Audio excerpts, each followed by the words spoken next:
Hi everyone, welcome back to statistics and data analysis. Today we will talk more about distributions and about sampling. Okay, let's start.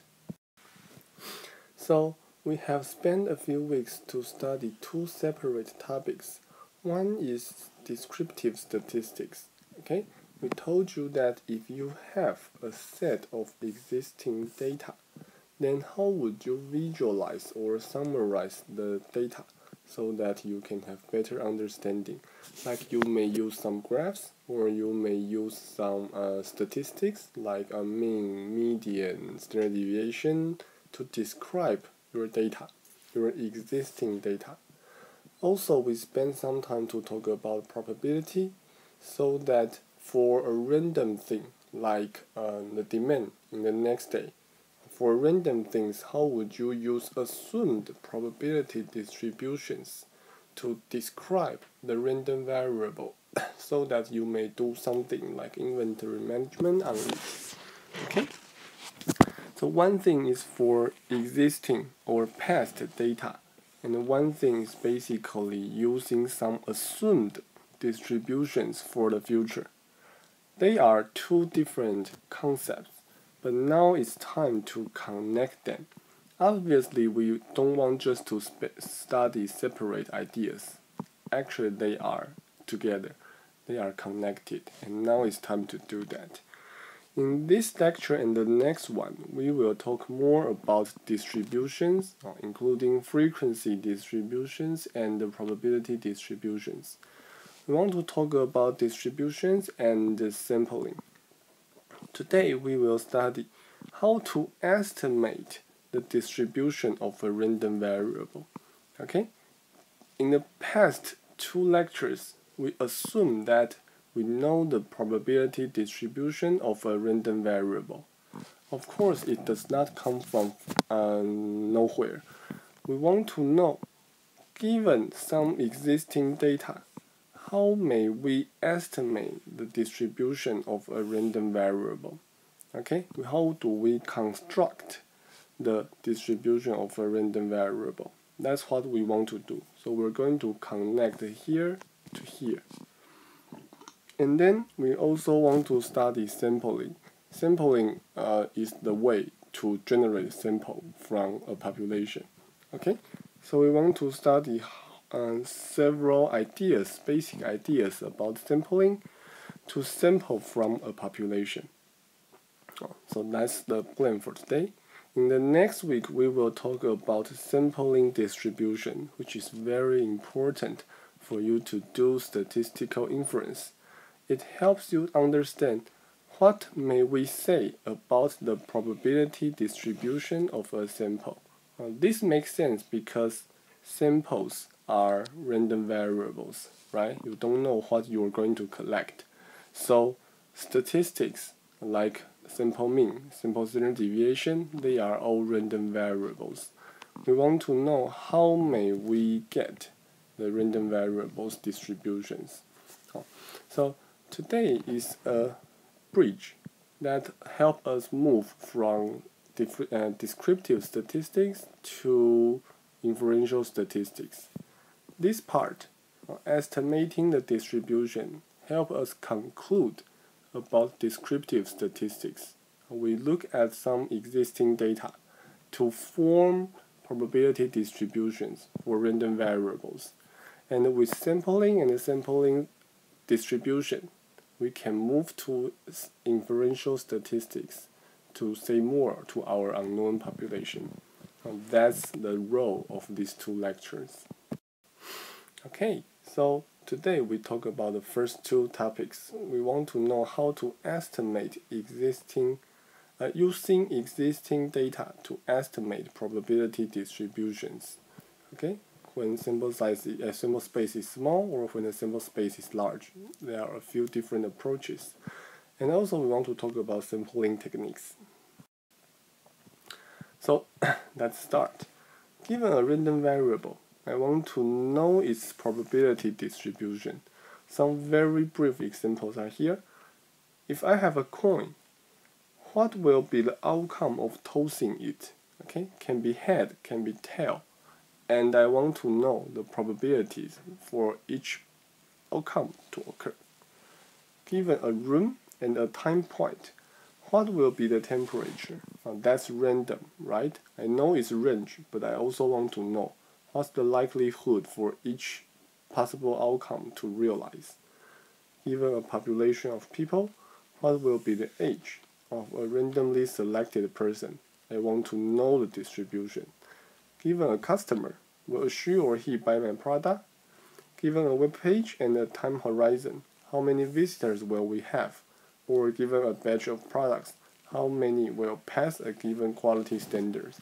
You can see that in all kinds of different business areas like quality control or manufacturing, or like information systems, information management, or marketing, there are always questions regarding unknowns, regarding predictions, regarding estimations.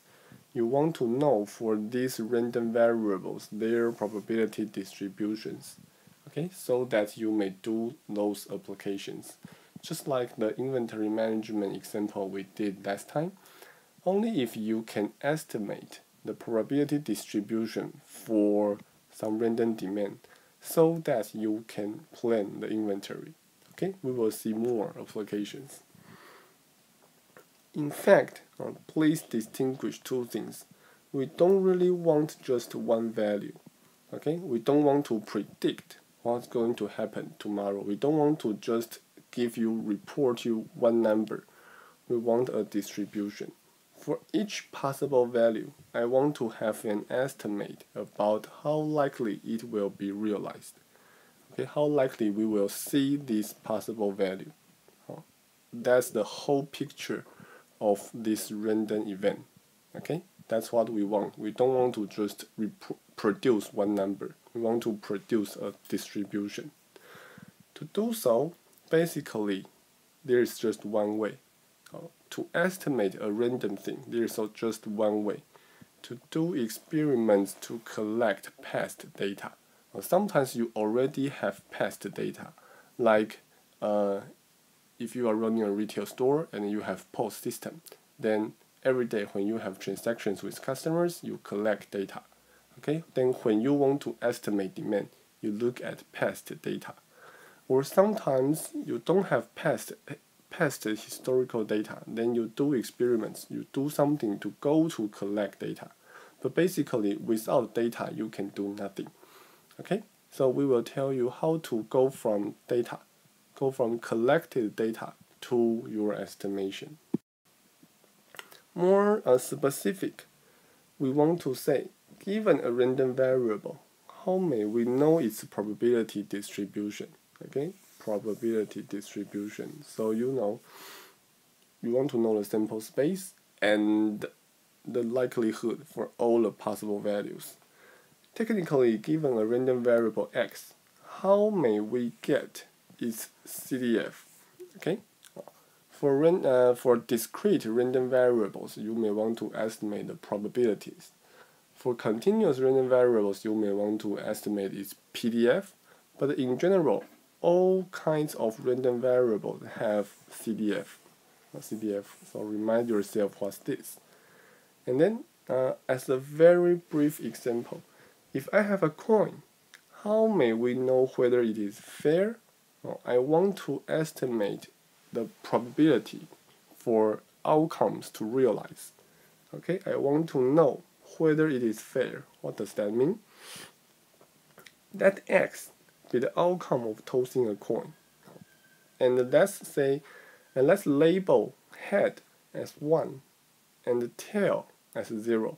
Okay, now, this is just labeling. You can use other ways to label them. But anyway, let's say it's 1, 0. Then we can say that P is the probability for X to be 1 and 0 otherwise. Okay, so if I want to know whether the coin is fair, that just means I want to estimate whether P is 1/2. Okay, I want to know P. In this example for coins, because I only have 2 possibilities, so all I want to know is to get this number. I want to know what's the probability for head to be observed. Okay, that's the task I need to do to estimate probability distributions. Okay, I am not going to tell you what I expect to see for the next toes. Okay, I don't want to predict one value for the next toes. I want the probability distribution. And here, what's the probability distribution? It's the probability for head to be realized. Okay? The most straightforward way, or actually we can say the only way that is reasonable, is to use historical data. And in particular, we will use a frequency distribution to form our probability distribution.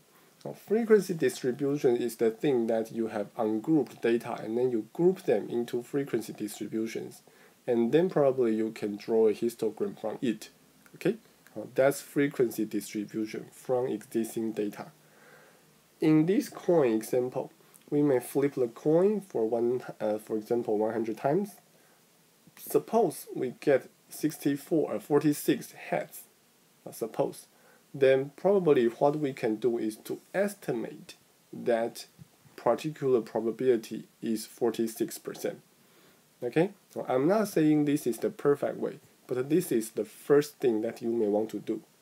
Right? The first thing you may want to do. You do some experiments, see some outcomes, and use the outcome of your experiment to do an estimation.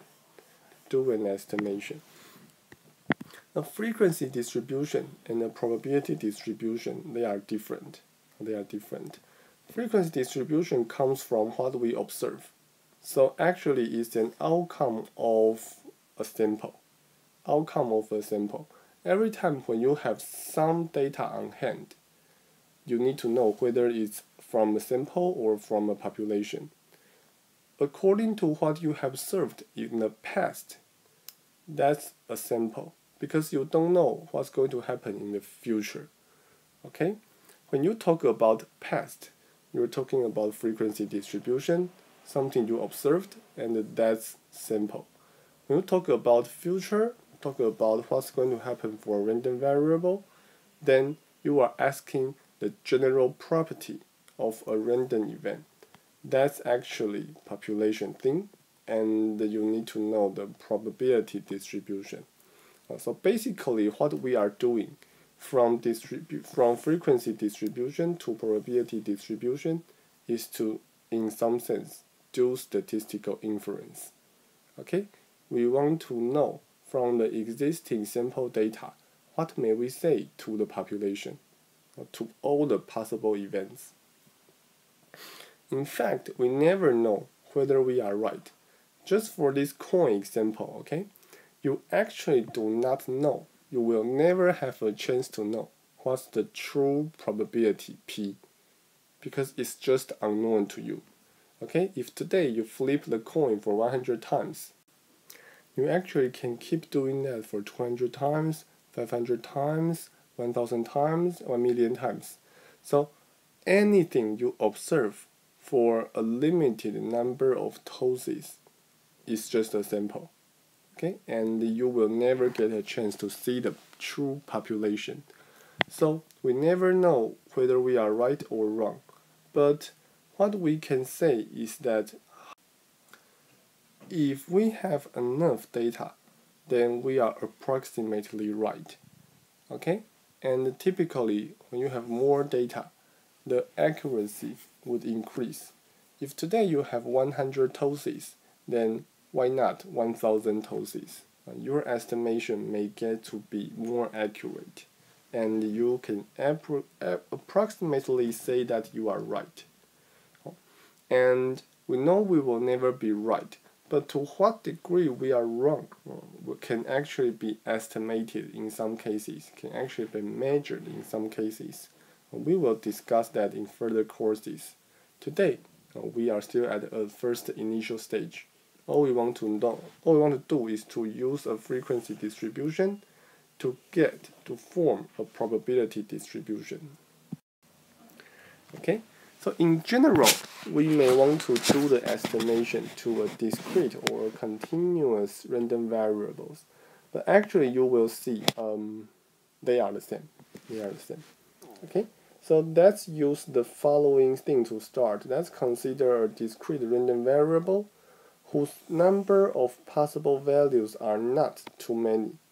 For example, if you toss a coin, they will have just 2 possible outcomes.